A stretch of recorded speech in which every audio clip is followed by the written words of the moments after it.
Hello friends, welcome back to again of my YouTube channel सीखकर सिखाते रहो। मैं आपके साथ हूँ बरखा। आज की वीडियो में हम बात करेंगे CTET 2025 के ज्योग्राफी के थर्ड चैप्टर के बारे में, जो कि एकदम इजी की नोट्स हैं और NCERT बेस्ड हैं। ठीक है, इस पूरे वीडियो का पूरा जो भी PDF है उसका पूरा फ्री नोट्स आपको कहाँ देखने को मिलेगा? टेलीग्राम पे देखने को मिलेगा। ठीक है, तो प्लीज़ आप टेलीग्राम पे ज्वाइन ज़रूर हो जाना ताकि आप फ्री नोट्स ले सको। ठीक है, फुल टू SST की सारी SST। आइए स्टार्ट करते हैं। पृथ्वी की गतियां के बारे में हमारे पास आता है। एक छोटा सा नोट है कि पृथ्वी का अक्ष एक काल्पनिक रेखा है। ठीक है, और यह रेखा 66.5 का कोण बनाती है। ये एक हमें बात पता होनी चाहिए। दो बातें और पता होनी चाहिए, घर्षण और परिक्रमा। ठीक है, जब भी हम घर्षण की बात करते हैं तो पृथ्वी अपने अक्ष पर चक्कर लगाती है, उसको क्या बोलते हैं? घर्षण बोलते हैं। परिक्रमा की बात करें तो सन के चक्कर लगाती है पृथ्वी, उसको परिक्रमा बोलते हैं। ठीक है, जैसे कि मैंने आपको चैप्टर सेकंड में बता रखा था, हमने ग्लोब के बारे में काफी चीज देखी थी, तो ये वही चीज है। ठीक है, अर्थ है, अर्थ का जो भी दो बराबर भागों में बांटता है कौन है? इक्वेटर, यानी हमारा कौन? आपका हो सकता है भूमध्य रेखा। ठीक है, उसके बाद बात करें हम, जैसे हमको पता है कि हमारा पृथ्वी टिल्टेड है। ठीक है, एक साइड झुका हुआ, एक साइड झुकी हुई है। ठीक है, जब भी हम उसकी बात करते हैं तो यहाँ पे पृथ्वी का कक्षीय समतल बीच में सेंटर में आ जाएगा। उसके बाद ये रही हमारा भूमध्य रेखा। भूमध्य रेखा के ऊपर हमारी है कर्क रेखा, कर्क रेखा के नीचे भूमध्य रेखा, भूमध्य रेखा के नीचे है हमारी मकर रेखा। ठीक है, जब भी हम जो कोण बनता है वो ये रहा कोण।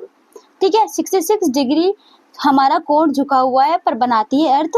उसके साथ साथ अगर जैसे हमको पता है कि अगर हम हमारा अर्थ ना एक गोलाकार नहीं है, वो ध्रुवों की ओर चपटी हुई है। ठीक है, और मध्य से उभरी हुई है। तो ये सब हमारा जो भी है ये ऐसा हमें इमेज देखने को मिलेगी। ठीक है, दूसरी बात है दिन रात का बनना इसी से होता है। किससे? एक यहाँ पे वर्ड है प्रदीप्त वृत्त। ठीक है, प्रदीप्त वृत्त कहते हैं, जिससे क्या बनता है? दिन और रात बनते हैं। किससे बनते हैं? प्रदीप्त वृत्त से। इंपॉर्टेंट है, CTET में पूछते हैं। उसके बाद है हमारा थर्ड, अर्थ अपने अक्ष पर एक चक्कर पूरा करने में 24 घंटे लगते हैं, ये हमको पता है। ठीक है, उसके आगे हम बात करें तो यहाँ पर है ग्रीष्म काल के समय का अर्थ दिन कहा जाता है और यह अर्थ की दैनिक गति है। ठीक है, परिक्रमा की बात करें तो अर्थ एक साल में 365 दिन में सूर्य का एक चक्कर लगाती है। अब ये इम्पोर्टेंट है, ये समझना है थोड़ा। यहाँ पे आपको पता चलेगा, इस पे भी क्वेश्चन आता है। पहली चीज क्या है कि हमने अर्थ माना। ठीक है, अब यहाँ पे ऐसा नहीं है कि चार पृथ्वी है, नहीं, हमने डायरेक्शन बताई है कि पृथ्वी अगर यहाँ होगी तो यहाँ जाएगी, तो यहाँ जाएगी, यहाँ जाएगी। हमने 4 डायरेक्शन बताई है। ठीक है, जैसे कि क्या है, अगर हम सन की बात करें तो सन ये रहा आपका। सन की अगर हमारा उत्तरी गोलार्ध की पृथ्वी अगर यहाँ पर है, ठीक है, तो पृथ्वी के नीचे क्या होगा? ग्रीष्म ऋतु दक्षिणी गोलार्ध में होगी और उत्तरी गोलार्ध में शीत ऋतु होगी। क्यों? क्योंकि भाई जब भी हम बात करें ना पृथ्वी का आप सर्द का सन का जो आपका इंसुलेशन होता है, ठीक है, यानी ताप होता है, वो हमारा दक्षिणी ग्रीष्म दक्षिण में ज्यादा पड़ेगा, उत्तर में नहीं पड़ेगा। तो जहाँ नहीं पड़ेगा वो हमारा उत्तरी गोलार्ध शीत ऋतु कहलाएगा 22 दिसंबर को।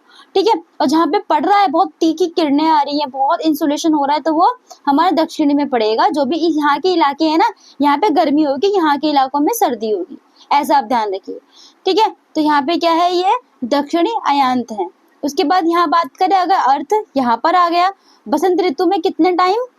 21 मार्च में आ गया, तो यहाँ पर विषुव कहलाएगा। ये डे और नाइट बराबर रहेंगे, मतलब दिन और रात बराबर रहेंगे। ठीक है, अब अर्थ कहाँ पर आ गया घूमकर? 21 जून को। तो 21 जून को अलग यहाँ पे सिनेरियो दिखेगा, क्या कि 21 जून को अर्थ के उत्तर में क्या दिखेगा? आपको गर्मी दिखेगी, उत्तर में हॉट ऋतु दिखेगी। ठीक है, और दक्षिण में कोल्ड ऋतु दिखेगी। क्यों? क्योंकि भाई यहाँ की बात करें तो यहाँ पे सब सारा इंसुलेशन यहाँ लग रहा है, दक्षिण में तो इंसुलेशन जा ही नहीं रहा है। ठीक है, स्लैंटिंग रेस पड़ रही है, जहाँ पे अर्थ सन का स्लैंटिंग रेस पड़ता है अर्थ पर, वहाँ पे सर्दी होती है, और जहाँ पे एकदम हॉरिजॉन्टल रेंज पड़ता है वहाँ पे गर्मी होती है। ठीक है, आगे बात करें, यहाँ पे जब अब अर्थ यहाँ पर आ गया तो यहाँ पे शीत ऋतु होगा, इस साइड शीत ऋतु होगा। ठीक है, इधर क्या है? ग्रीष्म ऋतु होगा, बसंत ऋतु होगा। ठीक है, मतलब बसंत भी ज्यादा गर्मी नहीं पड़ेगी, एकदम स्प्रिंग का मौसम चलेगा। कब? 23 सितंबर को। ठीक है, आगे अगर हम बात करें हम तो यहाँ पर इम्पोर्टेंट है लीप वर्ष यानी लीप ईयर।